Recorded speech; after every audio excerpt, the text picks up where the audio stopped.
நமஸ்காரம். IRDA updates என்ன video part 2. Policy holder தொடர்ந்து பாலிசி வந்து கட்டிட்டு வராரு வித்தவுட் எனி பிரேக். 8 வருஷம் முன்னாடிலாம் எப்படி வச்சுருந்தாங்க அப்படின்னா, 8 வருஷம் தொடர்ந்து ஒரு பாலிசி ஹோல்டர் கட்டியிருந்தார் அப்படின்னா அவருக்கு அதுக்கப்புறம் எந்த கிளைம் வந்தாலும் கம்பெனி வந்து நோ சொல்ல முடியாது. எந்த கிளைமாக இருந்தாலும் அவருக்கு வந்து அவங்க செஞ்சு கொடுத்து தான் ஆகும். அதை இப்போ என்ன பண்ணியிருக்காங்க, 96 மாதத்துலேருந்து 60 மாதம் இந்த வெயிட்டிங் பீரியட் வந்து 8 வருஷத்துலேருந்து 5 வருஷமாக குறைஞ்சிருக்கு. அதே மாதிரி மாடல் மெடிக்கல் ட்ரீட்மெண்ட் கொண்டு வரணும். இந்த கீமோதெரபி இந்த மாதிரி சில டிசீசஸ்க்கெல்லாம் ட்ரீட்மெண்ட் வந்து கவர் ஆகணும் அப்படின்னு சொல்கிறாங்க. அப்புறம் ஹெச்ஐவி, மென்டல் இல்னஸ் ட்ரீட்மெண்ட், அந்த ட்ரீட்மெண்ட் எல்லாம் ஹெல்த் இன்சூரன்ஸ் பாலிசியில் வந்து கவர் ஆகிற மாதிரி இன்சூரன்ஸ் கம்பெனி வந்து பாலிசியெல்லாம் அமைக்கணும் அப்படின்னு சொல்கிறாங்க. Customer information sheet and acknowledgement.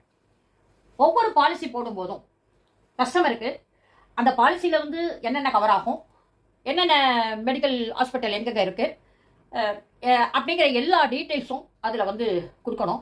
கொடுக்கறதோட மட்டும் இல்லை, அவங்கள்ட்ட பெற்றுக்கொண்டேங்கிற ஒரு அக்னாலஜ்மெண்ட்டையும் வாங்கிக்கணும். பொதுவாக எல்லா பாலிசி ஏஜென்ட்ஸ் எல்லாம் வந்து பாலிசி பேப்பர் கையெழுத்து வாங்கும்போது அதில் எல்லா டீட்டெயில்ஸுமே இருக்கும்.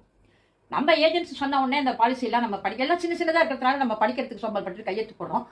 இனிமேல் எந்த பாலிசி நீங்கள் எடுத்தாலும் தயவு செய்து அதை ஒரு தரத்துக்கு 2 தரம் நீங்கள் படிங்க. படித்து ஒரு நாள் 2 நாள் டிலே ஆனாலும் பரவாயில்ல, வீட்டை பேப்பரை வந்து படித்து பார்த்து நீங்கள் கையெழுத்து போடணும். இது என்னுடைய small advice. Cashless approval within 1 hour. ஹாஸ்பிட்டலுக்கு போகிறோம், அட்மிஷன் போட்டுறாங்க. அட்மிஷன் போட்டு நமக்கு ட்ரீட்மெண்ட் ஆரம்பிக்கணும் அப்படின்னா பணம் கட்டாமல் ஹாஸ்பிட்டலில் வந்து ட்ரீட்மெண்ட்டு ஆரம்பிக்க மாட்டாங்க. நம்மள போன உடனே நமக்கு வந்து உங்களுக்கு இன்சூரன்ஸு கேஷ்லெஸ்ஸா, இன்சூரன்ஸ் கம்பெனியில் பாலிசி போட்டிருக்கீங்களா, இல்லை வந்து நீங்கள் வந்து பணம் கட்டுறீங்களா அப்படின்னு நம்மளை வந்து முதல்ல கேட்பாங்க. நம்மள என்ன பண்ணுவோம், இன்சூரன்ஸ் கார்டெல்லாம் எடுத்து அவங்கள்ட்ட கொடுத்துருவோம்.